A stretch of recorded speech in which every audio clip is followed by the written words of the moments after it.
Estás escuchando Mentes Covalentes, tu podcast de química y neurociencia, con Hugo Quintela y Clara García.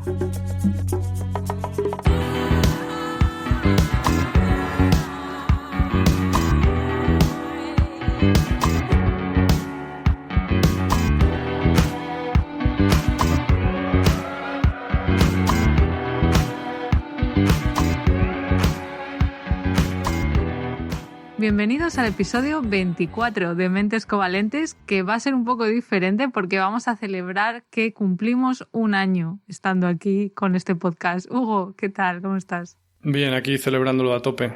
¿Tú cómo lo llevas? Sí, ¿no? Con el champán. Sí, tengo aquí 3 botellas. Pues parece mentira, ¿no? Es como que se ha pasado muy rápido, la verdad. Menudo añito, ¿eh?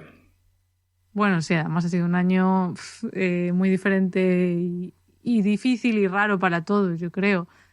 Pero bueno, esperamos que por lo menos el podcast os haya servido un poco de compañía, ¿no? En estos tiempos extraños. Efectivamente, eso esperamos. Y que os hayáis reído y hayáis aprendido. Así que eso es todo. Sí, ¿no? Ya nos vamos. Bueno, la cosa es que, claro, se cumple un año ahora en marzo. No es que sea justo el día que sale este episodio, ¿no? Pero he estado mirando las fechas a ver exactamente cuánto era.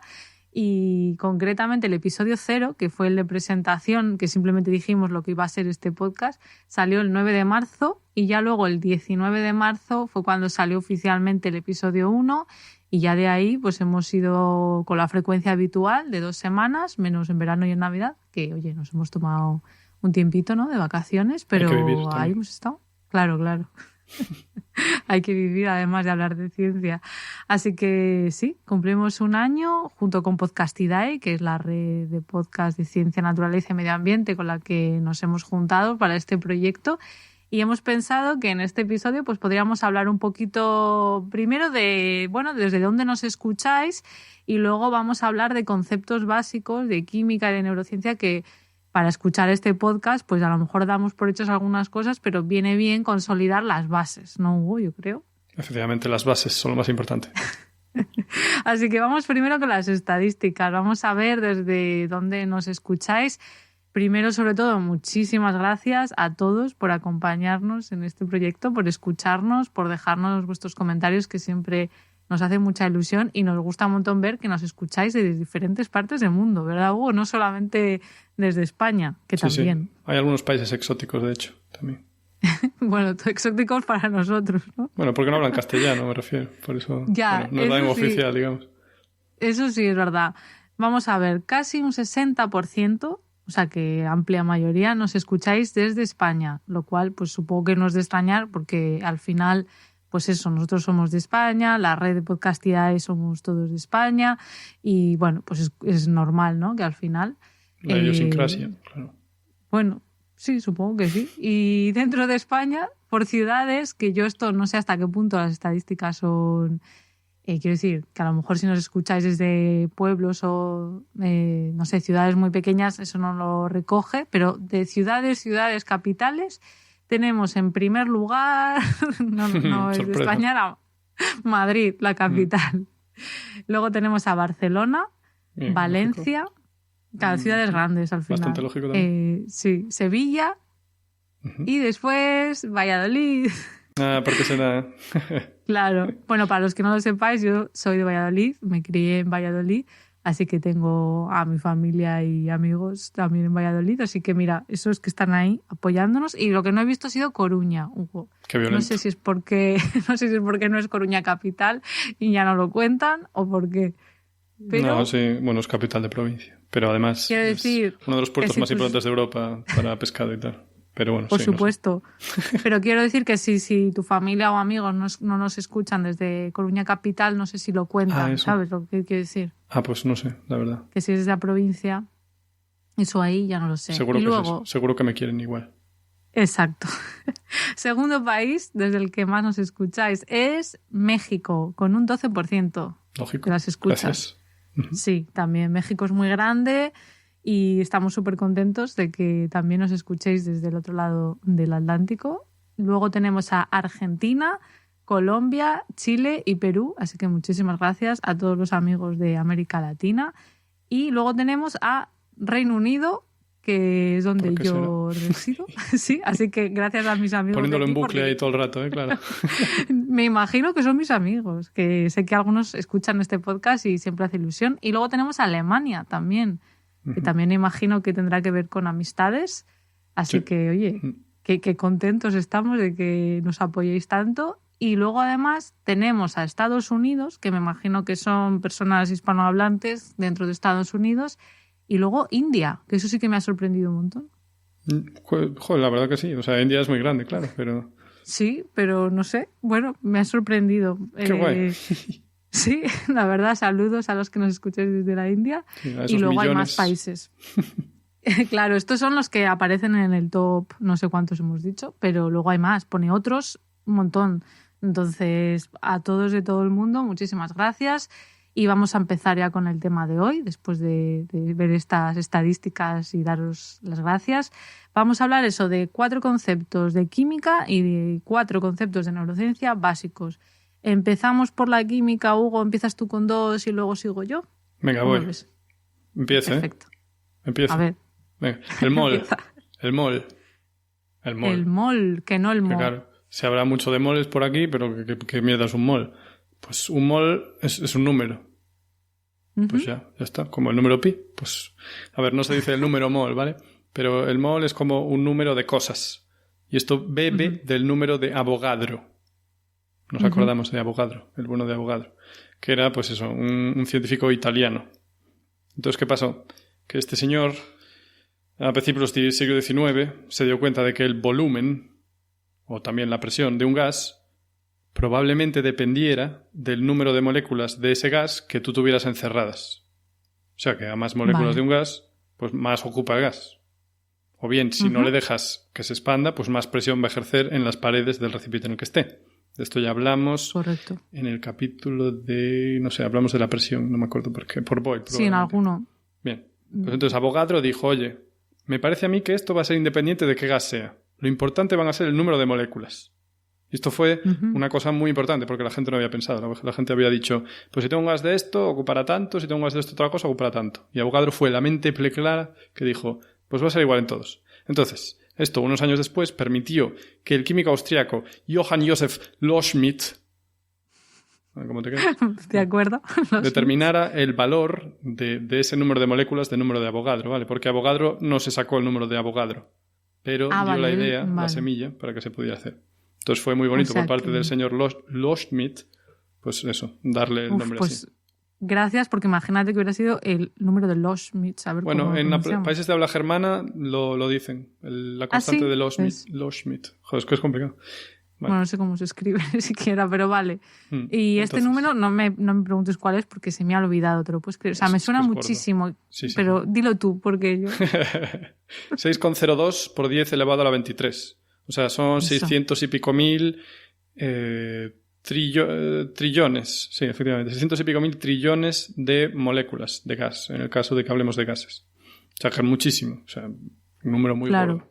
Y que se puede usar para cualquier cosa. O sea, se utiliza... Efectivamente. Yo me acuerdo que mi profesora de... No sé si era de física y química, sí sería esa. Contaba los años por moles.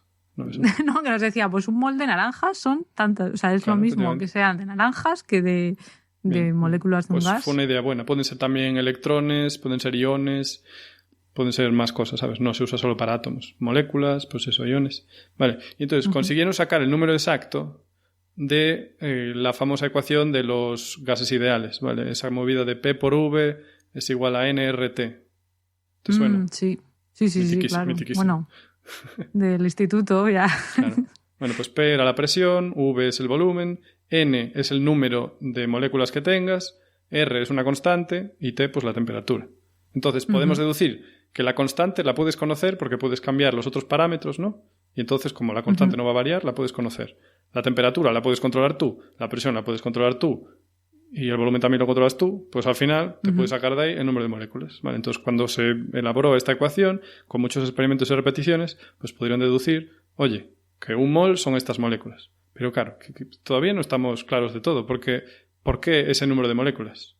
Me refiero, ¿por qué no el doble? Esto es por convención, o sea, es una convención. Entonces se cogió y se dijo, oye, pues para mí el mol va a ser el número de moléculas o bueno, en este caso, de átomos que hay en 12 gramos de carbono 12. Ah, amigo. ¡Ay, qué lío! Vale. O sea, carbono 12 es un isótopo de carbono. Y ahora me tendría que meter en qué son los isótopos. Los isótopos solo era, pues, distintas versiones, digamos, del mismo elemento con distintos neutrones. Vale. Porque el núcleo tenía protones y neutrones. Pero bueno, entonces dicen, vamos a coger un solo isótopo, o sea, que tengamos un número fijo de neutrones dentro, y de esa sustancia cogemos 12 gramos. Y entonces los átomos que estén ahí dentro va a ser un mol. Y ya está. Los protones no cambian en un elemento, pero el número de neutrones sí. Entonces, claro, eso afecta a la masa. ¿No?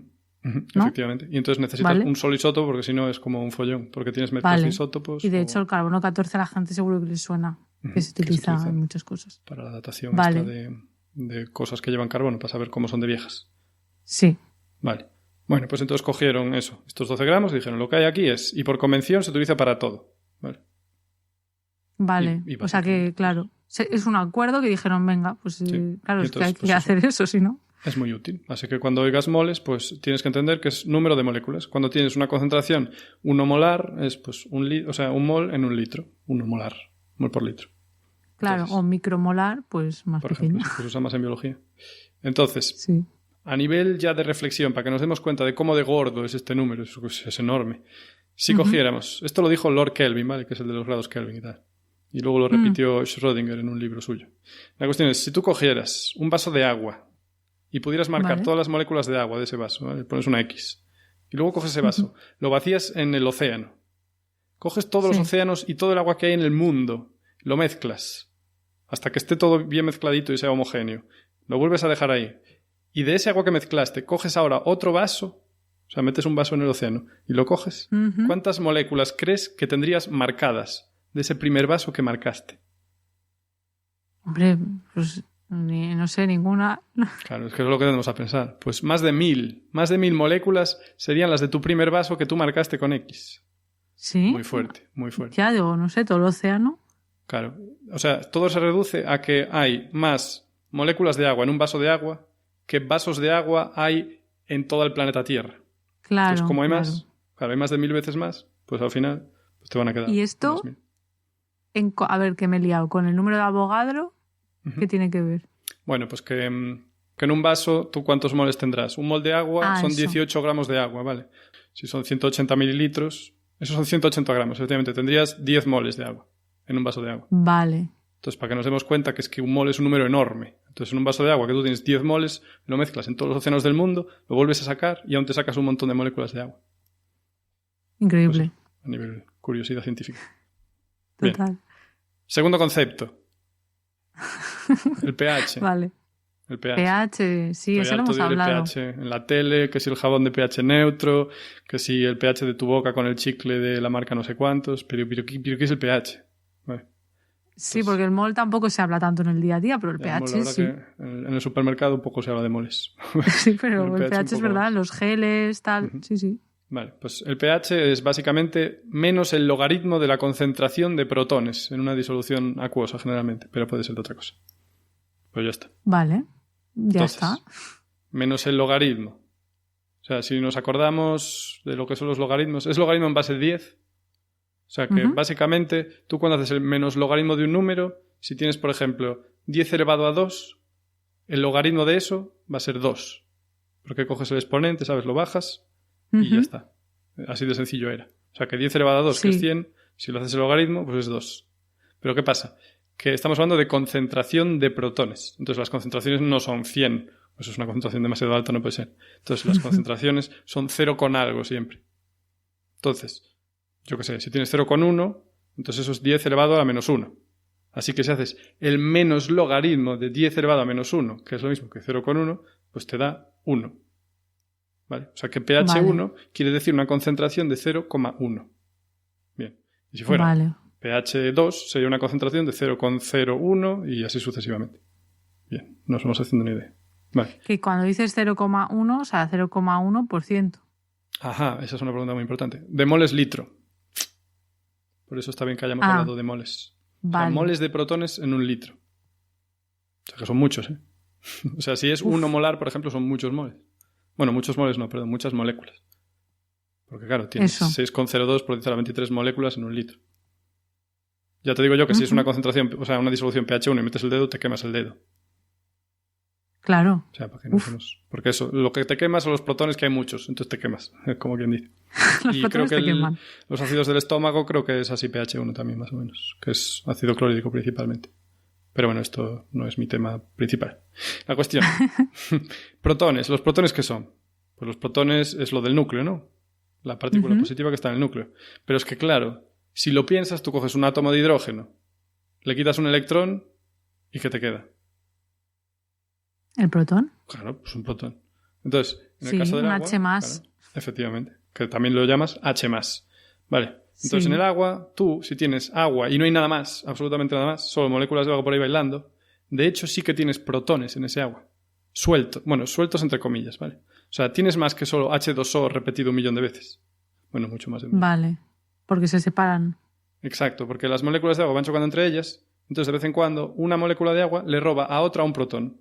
Y entonces en vez de tener 2 veces H2O, tienes una vez H3O más y una vez HO menos.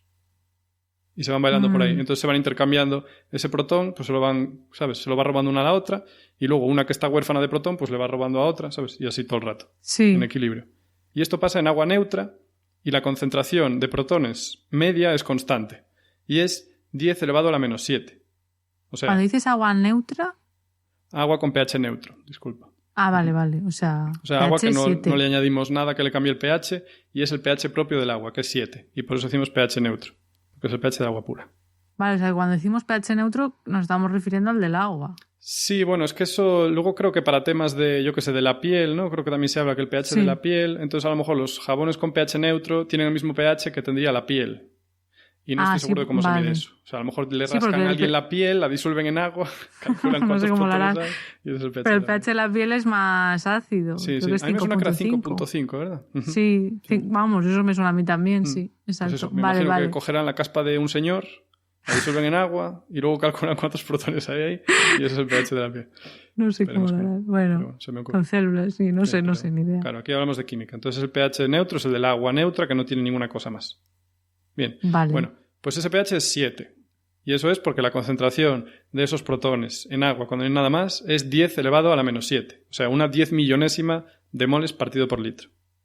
Vale. Entonces bajas el exponente y como es menos 7 y es menos el logaritmo, te queda 7, pH 7. Vale. Entonces, bueno, esto se llama, por cierto, la autoionización del agua. Esto de que el agua neutra crea iones de por sí, porque se roba protones a sí misma, pues se llama autoionización. Vale. Entonces, ¿qué pasa? Ahora viene lo de los ácidos y las bases. Vale. Que hasta ahora el agua estaba sola. Pero luego tienes, por ejemplo, ácido sulfúrico, que es H2SO4. El ácido sulfúrico no tiene mucha carencia por esos protones que tiene, o sea, esos H's que tiene unidos a sí mismo. Entonces, en cuanto pones ácido sulfúrico en agua, el ácido sulfúrico disocia esos protones. Entonces se queda el SO4 2 menos por ahí flotando y los protones, pues se los queda el agua. Vale. ¿Se los cede? Sí, se los cede. Se los roba el agua porque el agua es muy de robar protones al final.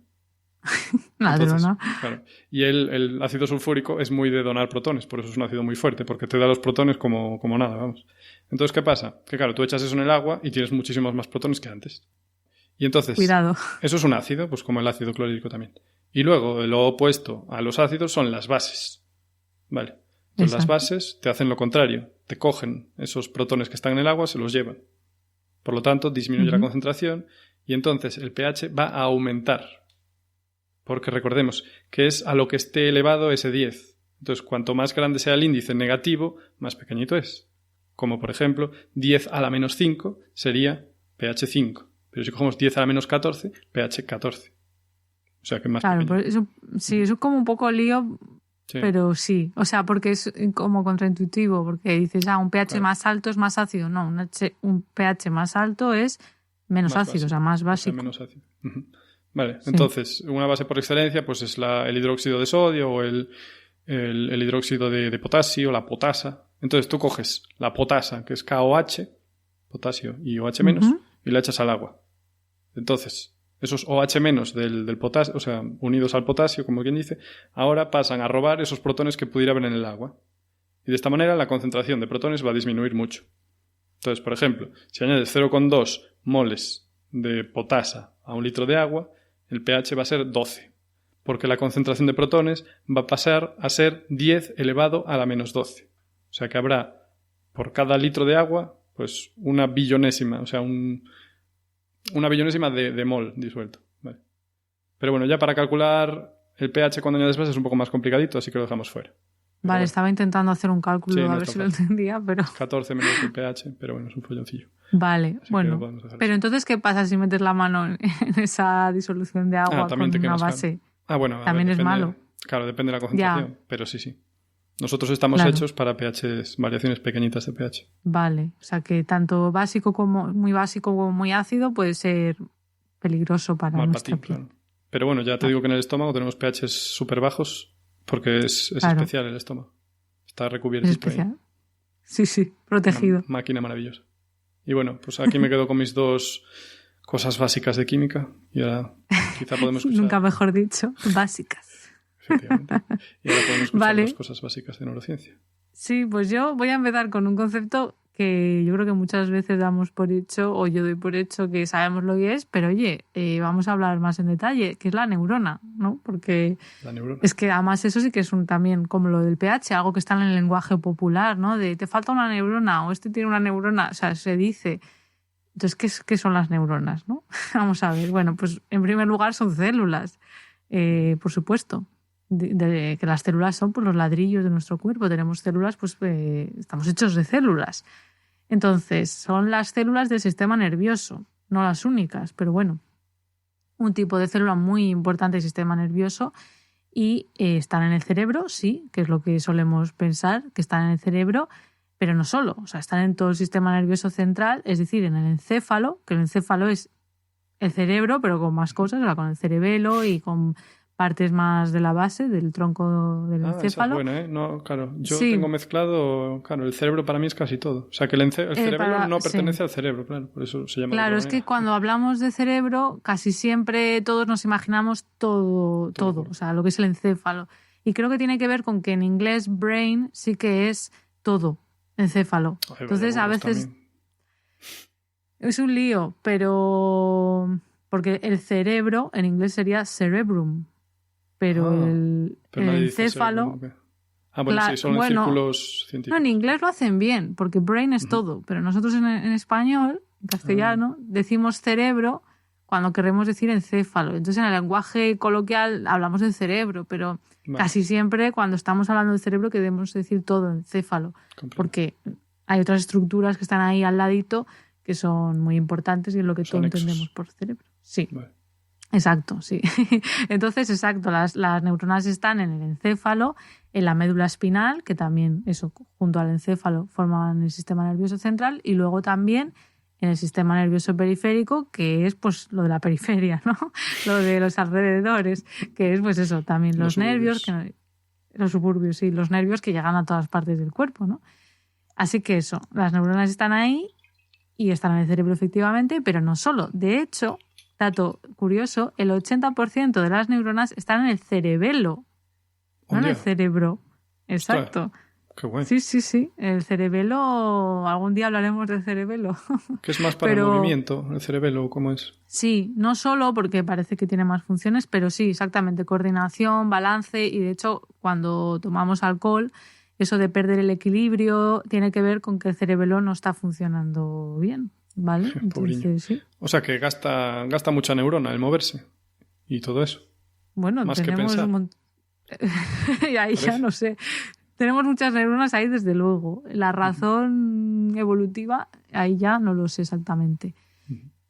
Otra aclaración que me gustaría hacer es que, lo he dicho antes brevemente, no son las únicas células del sistema nervioso. Tenemos también las células de la glía, que algún día hablaremos más en detalle, pero eso, que están ahí, que no son solamente tenemos neuronas en el sistema nervioso central.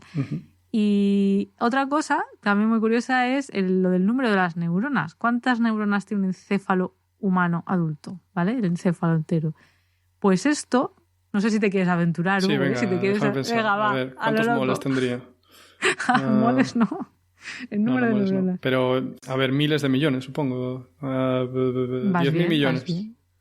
Pues o sea, el orden de magnitud va bien, luego ya te has quedado un poco corto. ¿Vale? Durante muchos años se ha dicho que teníamos 100.000 millones de neuronas. Ajá. Y esta era una estimación teórica que, bueno, se estimaba, pero sin haberlo probado. Claro. Un señor ahí apartando neuronas. Pues lo curioso es que en 2005 la investigadora Susana Herculano Hausel propuso un método bastante sencillo y rápido y para toda la familia de contar el número de neuronas del cerebro, que básicamente, contado muy así por encima, es, digamos que triturar ese cerebro, disolverlo, hacer una solución, ¿cómo se dice?, homogénea, sí, y contar pues unos pocos mililitros, ¿no?, o microlitros, no sé, un poquito al microscopio y luego extrapolar. Decir, bueno, pues si en este volumen había tantos, en todo el cerebro, como es homogénea y ya lo has triturado. Pero esto parece súper evidente. ¿Cómo es que no se lo ocurre? Sí, pero nadie lo había hecho antes. O sea, es evidente hasta que alguien lo hace. O sea, ¿y no es complicado triturar eso sin descuartizar la membrana, madre mía, la neurona? Claro, eso ya ahí ya no sé los métodos exactos. Igual, sé que ella lo que creo que lo propuso es contar el número de núcleos de neuronas, porque tienes que diferenciar de otros tipos de células. A lo mejor encontró un método para no cargárselo todo al hacer esa mezcla y por eso fue la primera vez. No sé si puede ser, no sé exactamente, porque o sea, lo miré el paper en su día, el artículo, pero muy por encima. Pero sí que me sorprendió que eso que nadie lo había contado, y de hecho ella tiene una charla TED muy interesante que cuenta que, bueno, encontraba el número ese siempre, 100.000 millones, y cuando buscaba referencias, pues siempre era alguien que había referenciado a otra persona y nunca encontraba la fuente original, y ya vio que nadie lo había hecho. ¡Qué fuerte! Y cuando se puso a contarlo, no son 100.000, es parecido, pero no son 100.000, son 86.000 millones de neuronas. Bueno, pero bien, estaban... Sí, la verdad que no estaba mal, pero bueno, que sepamos que son 86.000 millones de neuronas. No es cosa menor, ¿eh?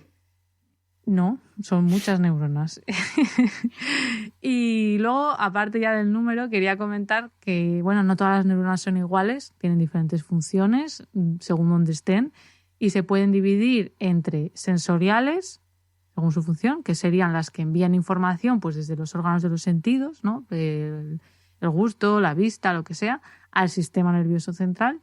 Luego tendríamos neuronas motoras, que son las que envían información desde el sistema nervioso central a los músculos para movernos, ¿no? Y luego están las interneuronas, que conectan una neurona con otra neurona, ¿vale? Están ahí de puente.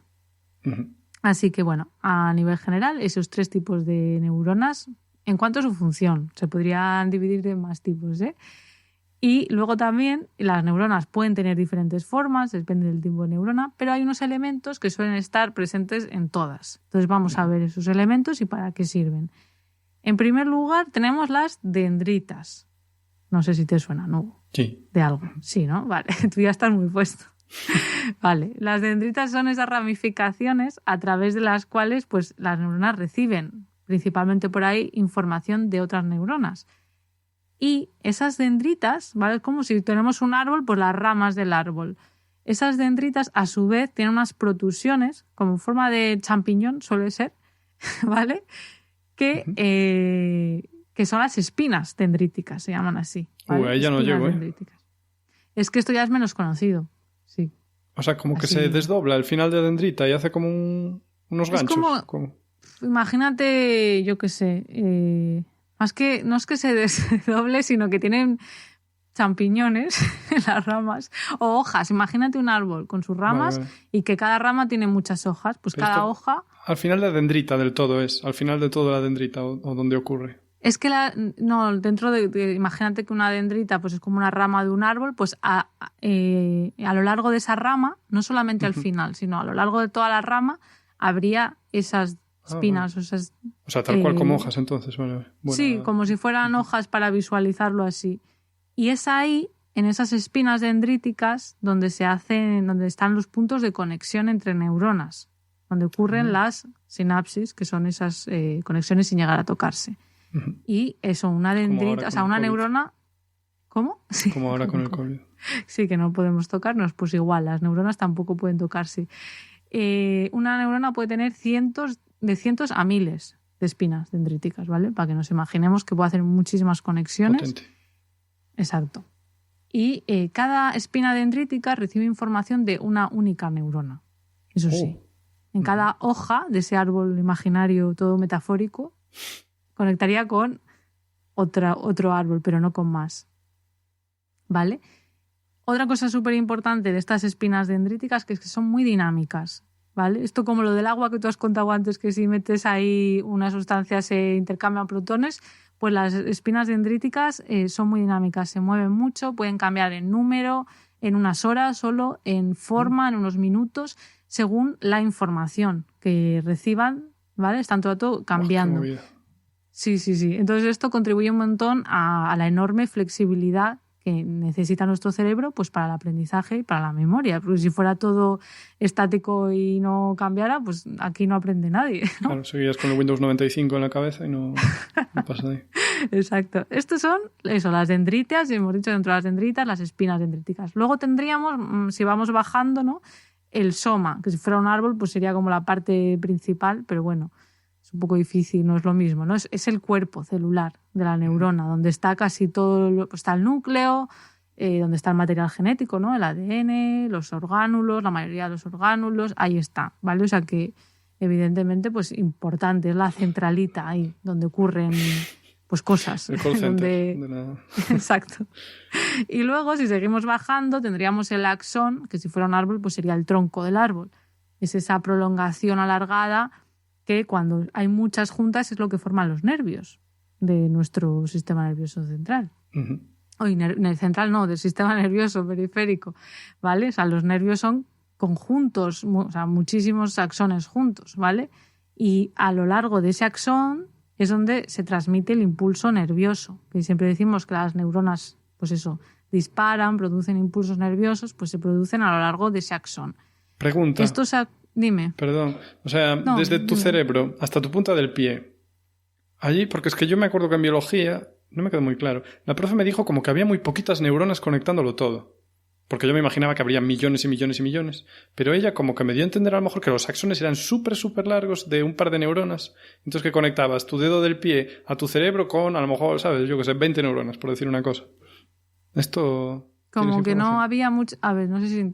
Claro, no había porque yo me imaginaba neuronas. Que cada neurona es siempre extremadamente pequeña y microscópica. No, sí que es verdad que hay neuronas... Lo que te dijo tu profe desde el... Pues sí, claro, hay neuronas con axones súper largos, sí. Pero claro, depende de... Hay una neurona, creo, de un calamar o algo así que se estudiaba mucho porque era súper larga, ¿no? O algo así. Sí, que era metros. Exacto. Eso es una locura. Sí, porque el calamar gigante, pues una neurona puede ser larguísima, claro. El axón de la neurona. O sea, entre nuestro cerebelo y nuestro dedo gordo, a lo mejor solo hay 20 neuronas que lo conecten. No sé si el cerebelo, no sé si sería desde el cerebelo o... ¿Sabes? A lo mejor llega hasta la médula y luego de ahí hay una interneurona. Ah, bueno, pero eso es igual. Pero me refiero que igual no hay miles de millones. Yo me imaginaba que, claro, que todas miden de largo nada, entonces necesitas miles de millones para llegar de un sitio a otro. Pero no es así, entonces. Claro, hay muchísimas neuronas, pero no porque para llegar cada una sea como una piececita y vayan uniéndose, claro, sino que eso, puede haber una neurona motora. Esas son las motoras, que en este caso, ¿no? Para mover, o las sensoriales, para recibir la información sensorial del dedo gordo del pie, sí, es larguísima. Lo que pasa que luego, una vez ahí, en el sistema nervioso central, ya, pues eso, el cerebro tiene que hacer más conexiones y tendrá que, pues eso, pasa al tálamo, del tálamo tiene que pasar luego a la corteza motora. Ya hay más intermediarios, pero sí que hay neuronas larguísimas. O sea, una cosa que de ancho será, ¿sabes? Un micra, sí, no, menos de una micra. Sí, y mucho menos. Nada. Y de largo, sí, 30 centímetros. Es una locura. Ya, es súper raro de imaginar. Sí. Qué guay. Perdón, pues ya está. La maravillosa biología. Sí. Pues, ¿qué más iba a contar de los axones? Iba a decir que la mayoría de los vertebrados, la mayoría de las neuronas de los vertebrados, estos axones están recubiertos de una sustancia de color blanquecino, que puede que os suene a muchos, que es la mielina. Y esa mielina, esa vaina, impide que la señal eléctrica se disipe, por lo que entonces el impulso nervioso puede viajar más rápido, ¿vale? Y ese impulso, pues, cuando llega al final del axón, de esa neurona, hace que se liberen unas moléculas. Y ahora voy a contar ese segundo concepto del que me gustaría hablar, que son justamente esas moléculas que son las que se liberan. Qué bien, qué bien, ¿verdad? Pues esas moléculas son los neurotransmisores, efectivamente. Segundo concepto. Los neurotransmisores son moléculas que permiten comunicarse a las neuronas porque ya hemos dicho que no están en contacto directo. La mayoría de neuronas, por lo menos en nosotros y en los vertebrados, tienen sinapsis químicas, o sea que utilizan estos neurotransmisores. Entonces, la señal pasa de ser eléctrica, porque dentro de la misma neurona se propaga señal eléctrica a través del axón, a ser una señal química, ¿vale? Luego están las sinapsis eléctricas, que también existen, pero bueno, ya os digo que la mayoría del cerebro son sinapsis químicas. Entonces, ¿esos neurotransmisores dónde están normalmente? Pues se almacenan en pequeñas vesículas, como si fueran saquitos, rodeados por membrana celular, que están al final de la neurona, justo al final del axón, están ahí guardaditos. Qué monos. Bueno, pues sí, ¿verdad? Qué monos, qué cookies. Pues cuando el impulso nervioso llega al final de esa neurona, ahí ya casi, bueno, al terminal axónico, que es el final, entra calcio dentro de esa neurona y ese calcio, y hablaremos algún día del calcio, hace que de las vesículas, estos saquitos, se fundan con esa membrana del terminal de la neurona y se liberen los neurotransmisores. ¿A dónde? Al espacio sináptico, o sea, ese espacio minúsculo entre neurona y neurona. Entonces, una vez liberados, esos neurotransmisores se unen a los receptores de la siguiente neurona.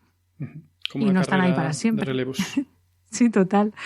Y no se quedan ahí para toda la vida, porque si no, harían el efecto una vez y ya para siempre, ¿no? Tienen que eliminarse. Y se pueden eliminar por degradación o porque vuelvan a la neurona que los liberó, como volver hacia arriba, ¿no? Una recaptación. Bien, entonces, bueno, por eso también luego hay medicamentos que pueden hacer que estén más tiempo, etcétera, ¿vale? Algunos neurotransmisores que nos sonarán a todos son la dopamina, que se habla mucho de la dopamina, y la serotonina, que tienen más funciones de las que se suele hablar, pero bueno, para que nos suene a todos. Y luego hay de todo tipo. Hay algunos que son moléculas muy pequeñitas, otros que son moléculas grandes, compuestos de varios aminoácidos. Pero lo importante es saber que cada neurotransmisor tiene funciones diferentes, que todos son necesarios. Aquí no hacemos favoritismos.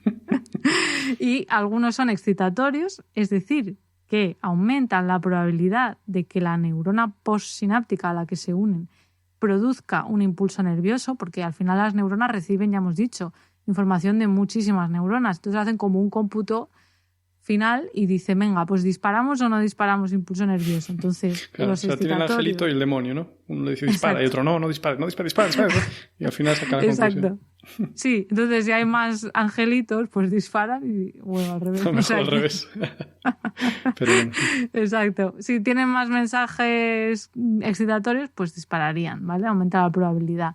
Y el principal neurotransmisor excitatorio en el sistema nervioso central sería el glutamato. Que hace que la comida esté más rica también. El glutamato sódico era ese, ¿no?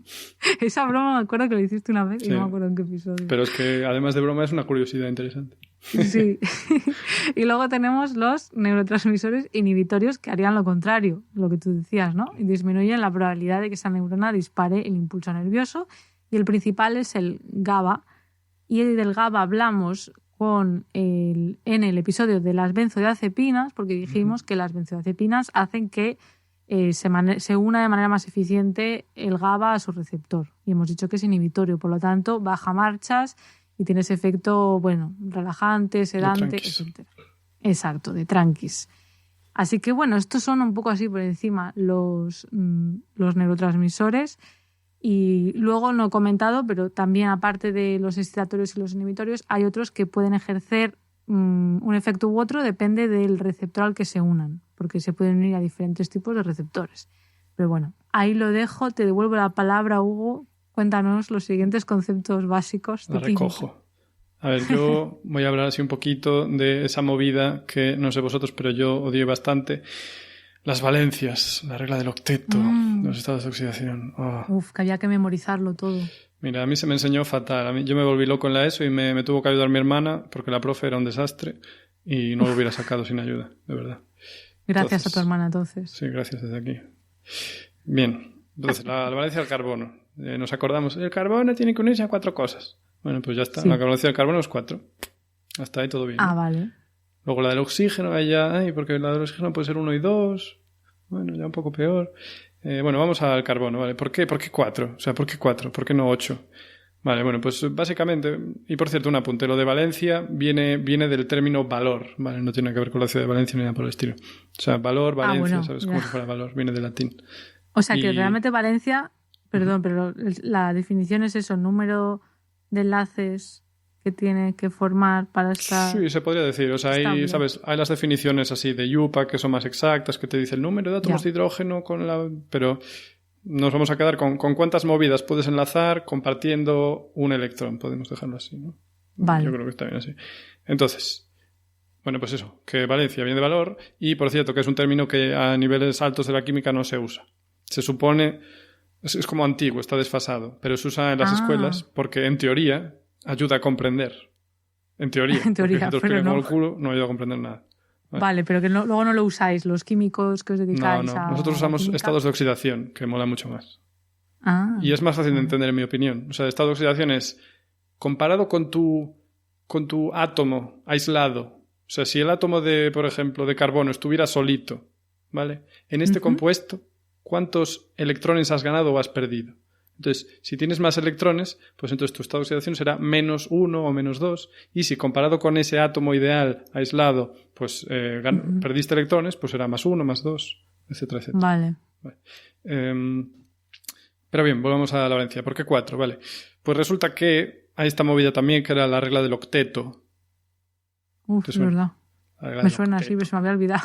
La había quitado de mi mente. Que tiene juegos de palabras. Pero bueno, eso simplemente vale que para muchos átomos, bueno, o quizá para todos los átomos, hay islas de estabilidad. O sea, que cuando llegas a un cierto número de ocupación electrónica, o sea, cuando tienes un determinado número de electrones, te estabilizas. Vale. O sea, tú llegas a tener X electrones y ahí estás mejor. ¿Y de qué depende cuántos electrones necesitas? Pues depende de los niveles energéticos que tengas ocupados. Y claro, ya es otro concepto más que hay que explicar. Menuda mierda. Esto de nivel energético es simplemente que cuando vas ganando electrones, estos electrones se van instalando en el átomo a distintos niveles de energía. ¿Vale? O sea, tú vas diciendo, venga, que vengan más. Pues en el primer piso metes 4, en el segundo piso metes 6, entonces, ¿sabes? Simplemente van ocupando espacios. O también los orbitales atómicos. Vale. Esto explicaste algo una vez, hiciste una metáfora con un estadio de fútbol. No me acuerdo muy bien. Pero... Ostras, sí. Bueno, pues ya no me acuerdo cómo iba, así que no la puedo repetir. Vale, es igual. Pero bueno, la cuestión es que, pues, igual te acuerdas eso de 1S2, 2S2P2, 3S2. Ay, sí. Vale. Eso pues, creo que ya era en bachillerato, ¿eh? Puede ser. No sé, a lo mejor. Sí, puede ser. O finales de la ESO. Vale. La cuestión es que hay niveles energéticos y eso es lo de 1, 2, 3. Y luego tienes tipos de orbital, que eso depende de su forma y distribución. Pues esos son los S, los P, y tenían distintas formas y tal y cual. Bueno, entonces, ¿qué ocurre? Que dependiendo en qué nivel energético estés, por ejemplo, nivel 1 o nivel 2, vas a tener distintos orbitales que tienes que llenar para alcanzar esa estabilidad. Entonces, por ejemplo, el hidrógeno, como es pequeñito, pues realmente te quedas en el nivel 1, porque tiene pocos electrones, así que solo utilizas el nivel 1. Así que, con 2 electrones ya lo llenas, ya tienes el nivel 1 lleno, y ya dices, oye, pues yo ya me quedo, yo ya estoy estable, a mí ya me gusta. Vale. Vale, esto, una cosa así, para visualizarlo, esto es lo que se puede como dibujar como si fueran órbitas, un planeta, y en cada órbita, o sea, la más exterior le vas poniendo más. Sí, podríamos... ¿Es esto que se dibuja así? Sí, esto es un modelo atómico antiguo, ¿no? Primitivo. Sí. Porque ahora sabemos que los orbitales son nubes de probabilidad. O sea, una zona del espacio donde es probable que esté el electrón. Y puedes dar distintos niveles de probabilidad. Pero antes había un modelo más romántico, pues que era esto, ¿no? Pues podemos hacer un modelo planetario en el que cada nivel sería que la órbita se aleja más del núcleo. Así que cuanto más lejos estés, más energía tienes, menos estable eres. Hombre, sí, a nivel para entenderlo, pues está bien. Para visualizarlo ayuda, pero claro, es un modelo súper antiguo, por lo que tú dices que los orbitales, a mí me costaba mucho entender, ¿no? De los orbitales, me acuerdo, porque son, bueno, yo lo veo como globitos. Sí, está bien para los orbitales P, ¿no? Es como si atas 2 globos, ¿no? Y te queda pues un globo arriba y otro abajo, y entonces los puedes poner en el eje X, en el eje Y o en el eje Z. La cuestión, que ahí se meten los electrones. Entonces, cuando llenas los orbitales de un nivel, en general, estás más estable que si no lo llenas. Porque es como que estás desequilibrado, como estás cojo, ¿no? Porque tienes como un orbital lleno y el otro vacío y estás como, ay, me escoro para un lado, ¿sabes?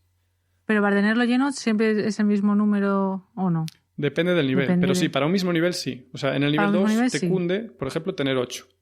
Y de ahí viene la regla del octeto. Ah, y para el nivel 1, 2. Para el nivel 1, 2. Exacto. Entonces, para el nivel 2 te cunden 8. ¿Vale? Y entonces, todos los átomos que estén en este nivel energético, o sea, cuyos últimos electrones entren al nivel 2, pues te va a cundir que haya 8 para estabilizarte. Vale. Y eso era el tema de la regla del octeto. Pero claro, luego si tú tienes un montón de electrones y acabas en el nivel 4, ahí hay un montón de posibilidades para que tú te estabilices, porque puedes llenar algunos tipos de orbital y no sé qué. Entonces, esto la regla del octeto es simplemente, oye, pues si gano un par de electrones me quedo estable, o también puede que perdiéndolos me quede mejor. Por ejemplo, el sodio, siempre hablamos de que se quiere quedar como sodio más. Eso es porque el tipo pierde un electrón y entonces el nivel anterior está completo. Entonces está mucho más contento. Vale. Porque puedes ganarlos o perderlos.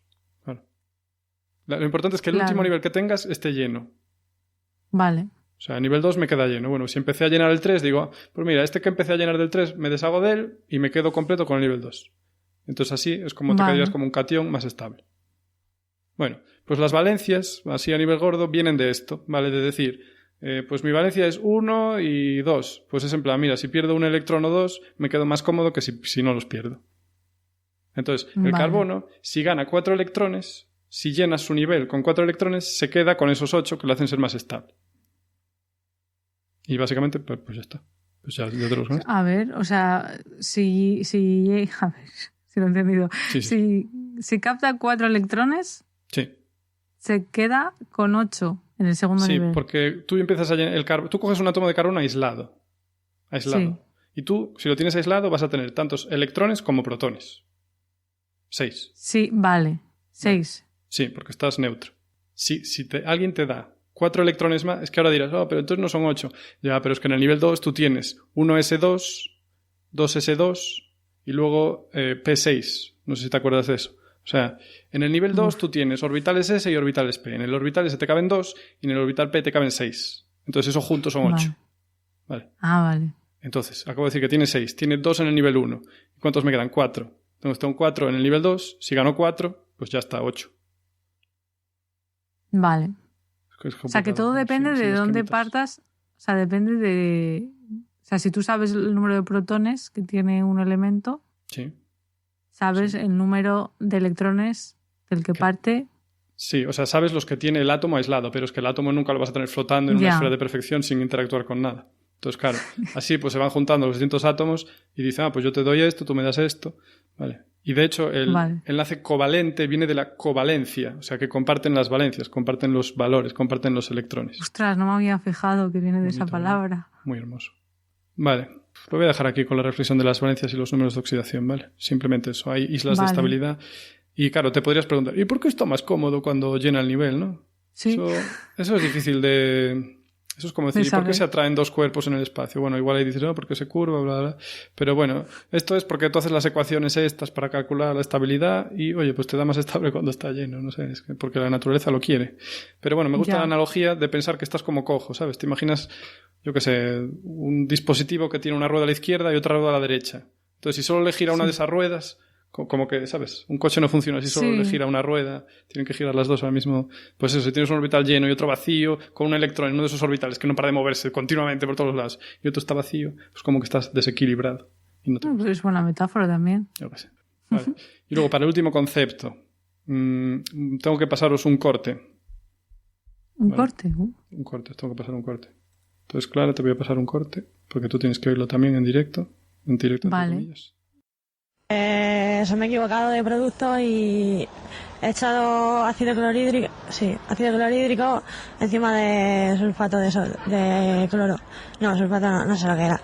Y lo he echado, ¿sabes? Y ha hecho una reacción que flipa, ha empezado a salir gas amarillo por ahí y ha afectado a la gente, ¿sabes? Ha afectado porque la gente ha tenido que salir de sus casas y hay gente que tenía que ir a trabajar que no ha podido coger el coche. Que vamos, que la he liado parda, ¿sabes? Pedir perdón a la comunidad de vecinos por los trastornos que he causado y ya está.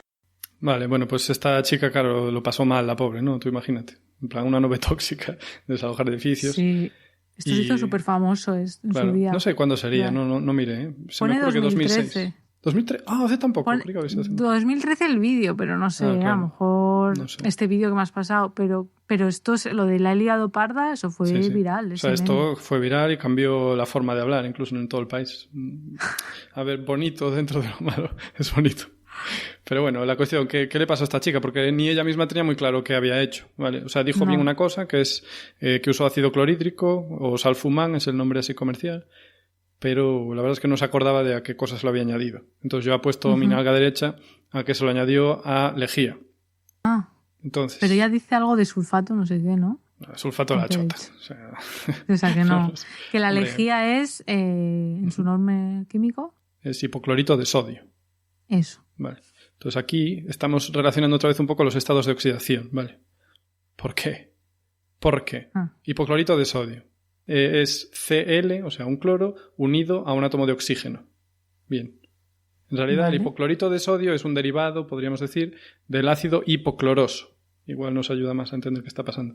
El ácido hipocloroso es un oxígeno unido a un cloro. Y como es un ácido, pues tiene el oxígeno, porque el oxígeno se nos une a dos cosas.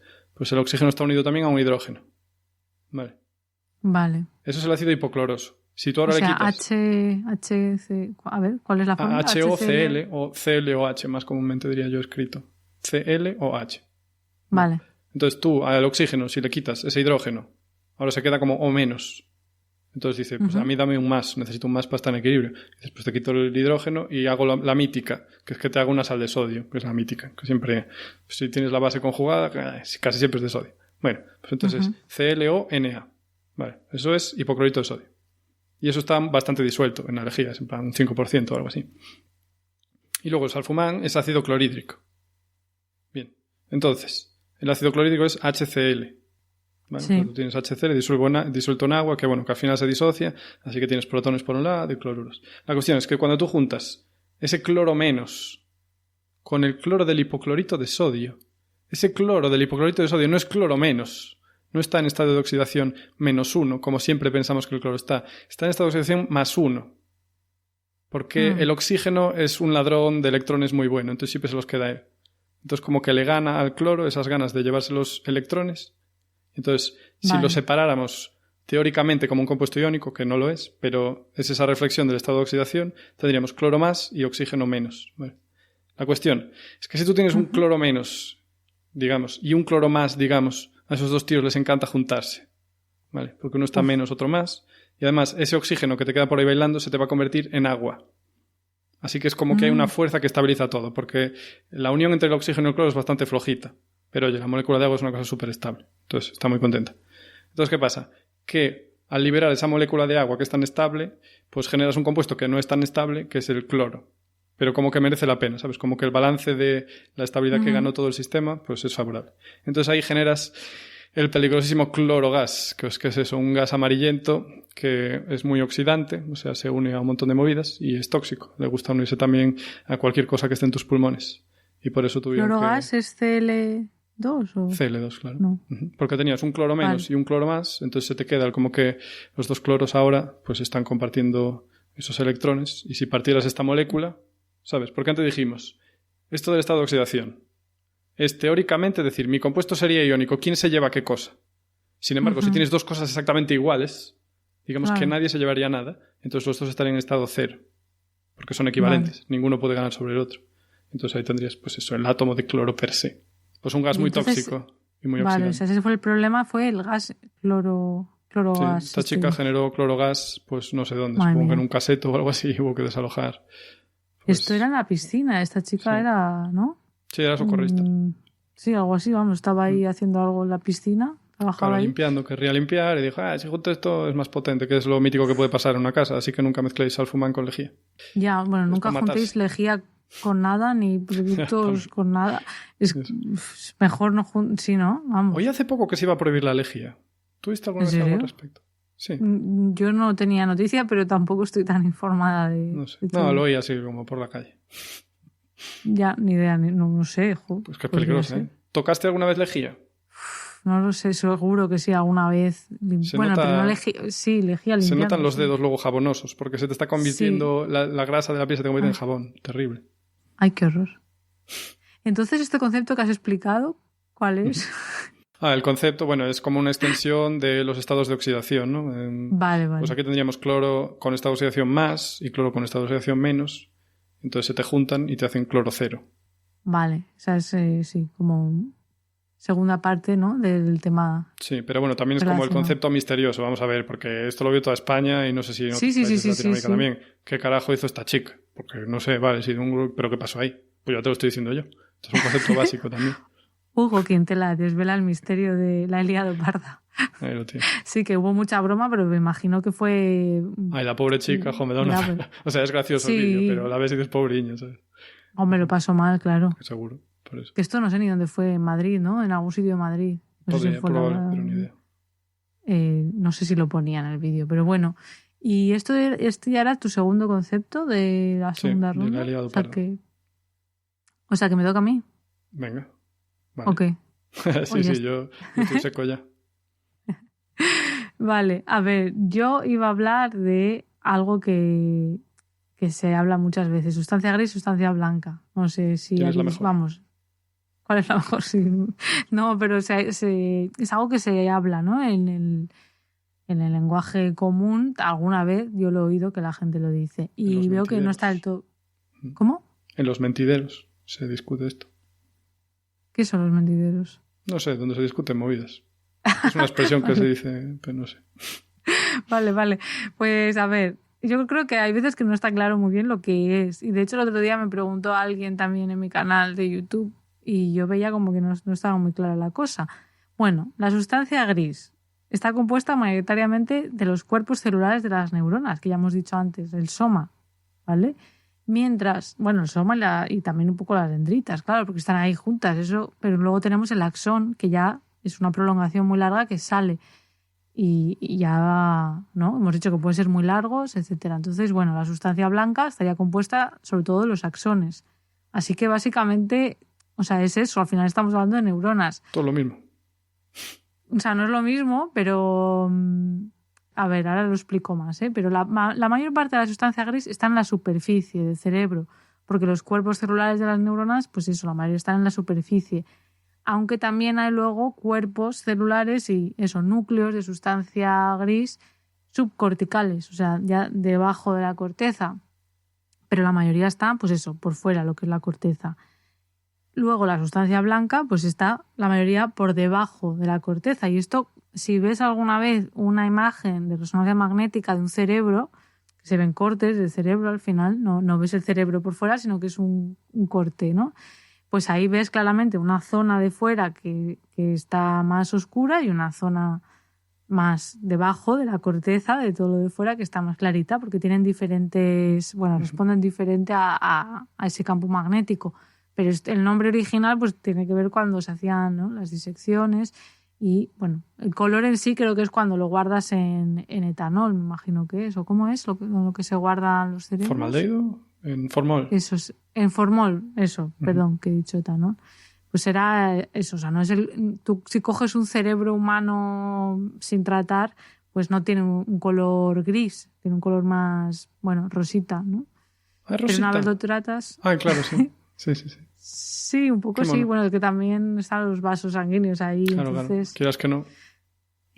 Pero una vez, pues eso, tratado y tal, si haces un corte, cuando ya está más rígido y tal, bueno, pues se ven los diferentes colores y por eso lo llamaron así, pero que al final, pues eso, está hecho de neuronas. Entonces a mí me recuerda un poco, por utilizar metáforas y analogías, a si vemos un campo de flores. Por ejemplo, un campo de estos de tulipanes o de amapolas, que...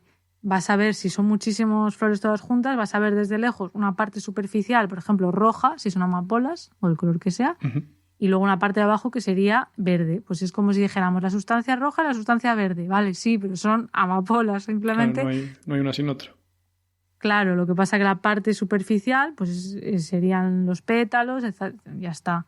Entonces es un poco esa analogía, que al final estamos hablando de neuronas. Evidentemente luego cuando dice sustancia gris o sustancia blanca también hay otros tipos de células. Ya hemos dicho que están las células de la glía, pero bueno, que al final el color en sí tiene que ver con las neuronas, porque la sustancia blanca es blanca por la vaina de mielina que hemos nombrado antes, que recubre esos axones.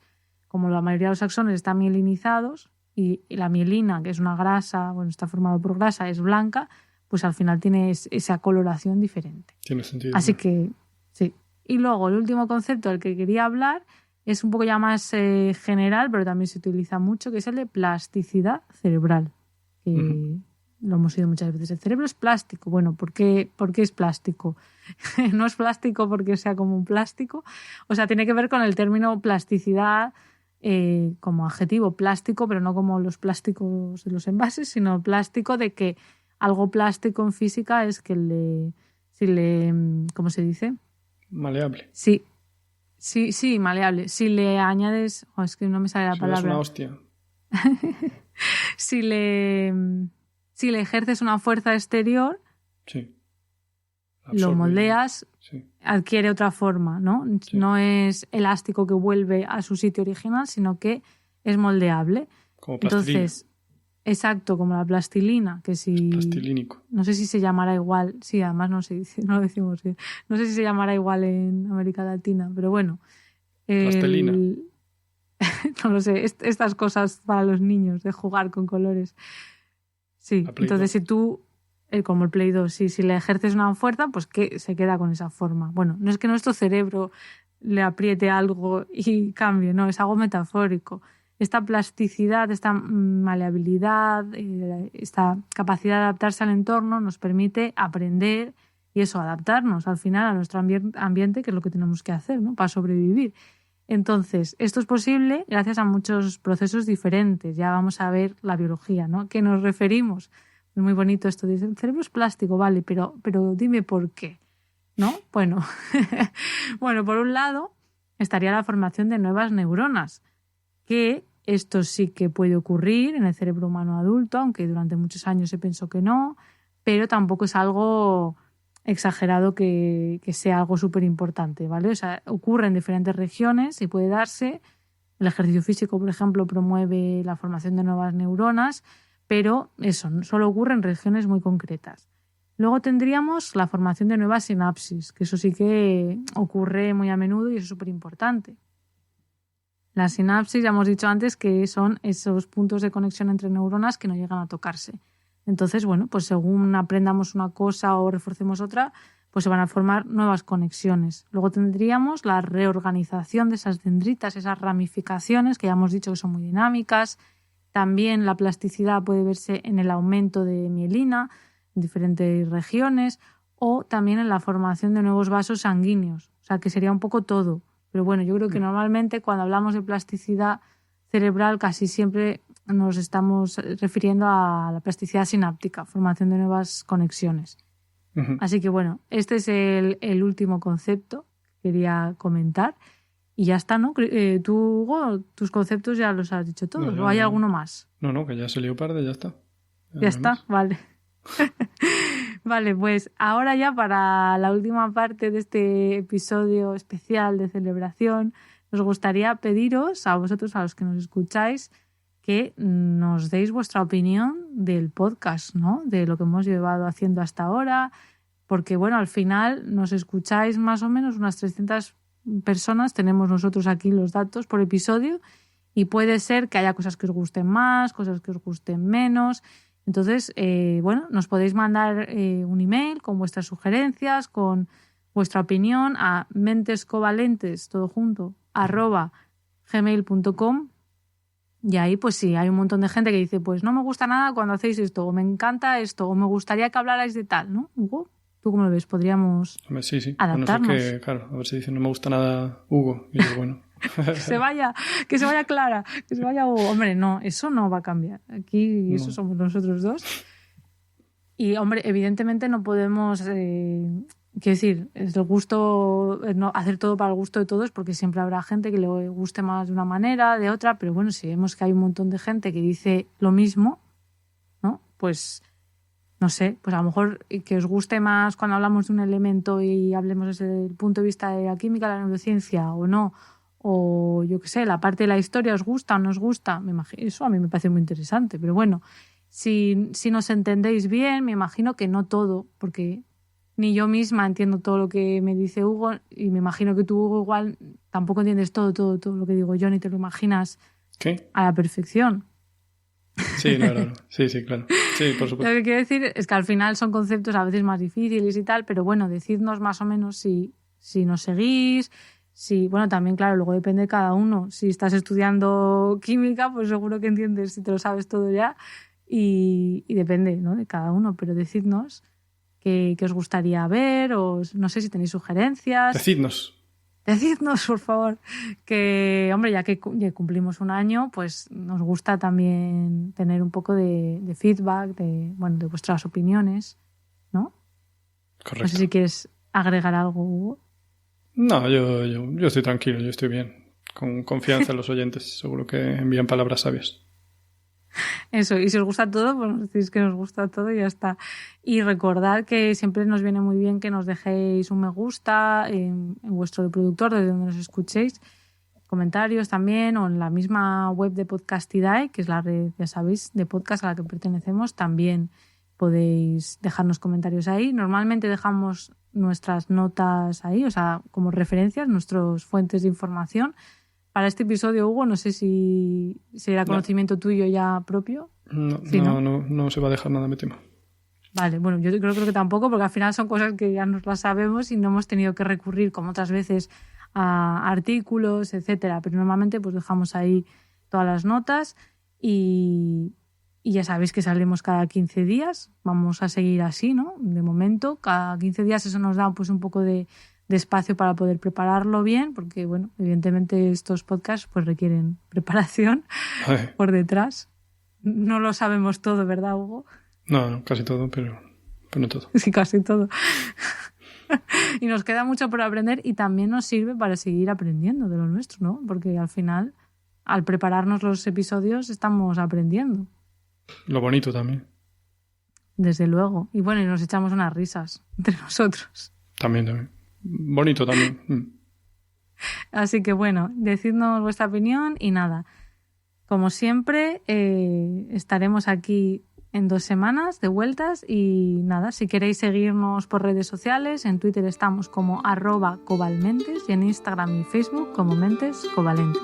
Hasta la próxima. Venga.